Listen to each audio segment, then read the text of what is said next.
We're coming up on some Techny Arborvitaes, and take a look at that brown flagging we're seeing here. Late spring, just getting into early summer, that starts showing up. That's a classic symptom of we've got voles or mice got in there in the winter, and they've done some girdling. So we're going to dig into this and try to get some of those cut out of there. That's probably your best option, just to cut out where the dead branches have shown up.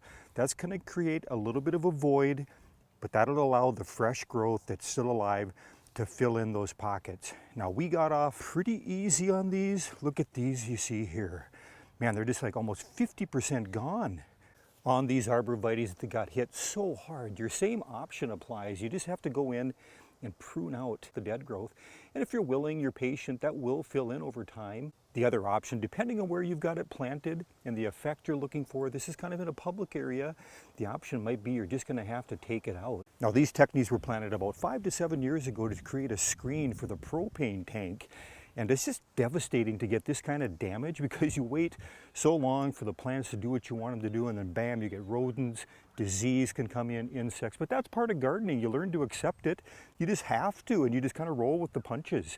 Always can give us an opportunity to plant something different as well. And on that very subject, early on when I planted these Techny Arborvitaes, one of them died out right on the end there. And for some reason I thought it'd be a good idea to put this yellow Norway spruce in there, the limey it's called, and it's just never really filled in. It's really too big of a plant for the area. I don't know if my intention was that I was going to keep it small by pruning it. Just the same, it's kind of awkward in that position. We'll wait and see what happens. A project like this can take a little bit of time. You really just have to work your way in there and find where that dead branch is. So there you can see where that wood changes color. That's where they've done the girdling back in there. So we'll work our way through the shrub and just get all of that cut out. Come in tight there. There again, you can see where that branch tissue has been severed. It's the phloem that they eat, and that tissue is on the outer edge of a trunk or a branch, and that's what resupplies nourishment to the roots. We're going to try to avoid cutting any of the branches that still have live growth.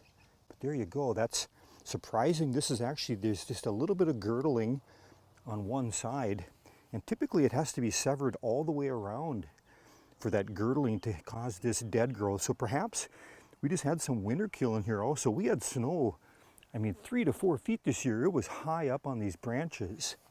Now, can you leave this dead growth? Sure, you can leave a lot of that growth in there. Eventually these needles or leaves, they'll just flake off. I just can't stand looking at it anymore. That brown is such a ugly contrast compared to this rich green.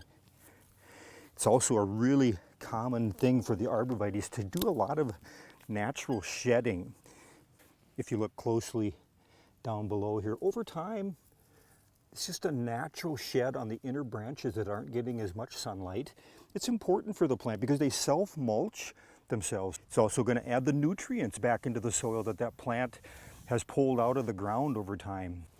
Thank goodness the mosquitoes are not out in force.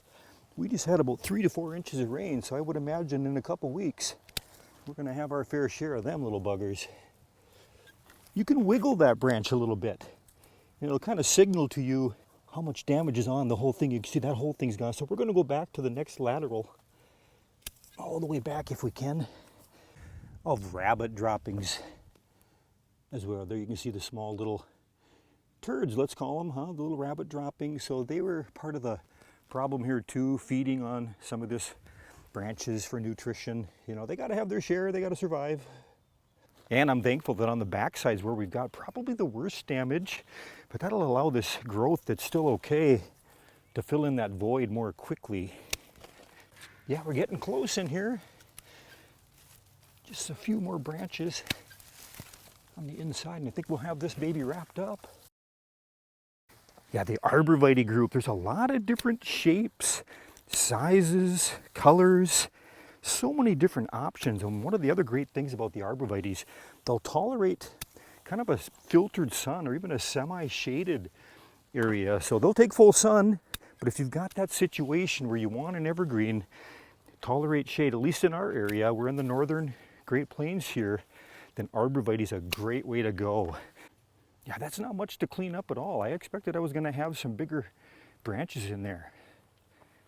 Yeah, we got off easy on that one. That cleaned up pretty nice. I don't like that limey Norway spruce next to us there, but the Technies are doing their job, screening that propane tank.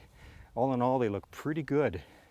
We are not shearing this screen, at least we haven't yet, and it's kind of more of a loose, informal, and that's to our advantage in this, because now that we've taken that out, it doesn't stick out like a sore thumb. If you've got a plant that you've sheared and you get that kind of damage, now you've got another situation where you may or may not have the patience or time for that gap to fill in. So we lucked out here, loose and informal. If you've watched some of my other videos, Arborvitaes are one of my favorite plants, and I did one on my Arborvitae collection around the yard, but as long as we're standing next to this Troutman juniper, that's one of the next videos I'm working on, some of my favorite junipers I've got planted. Look at this, it's got kind of a saguaro look to it, and I actually thought this was gonna have like kind of a narrow pencil shape, but that's gonna be discussed in that juniper video. I hope you subscribe. Thanks for watching Garden Hike. We'll see you again next video.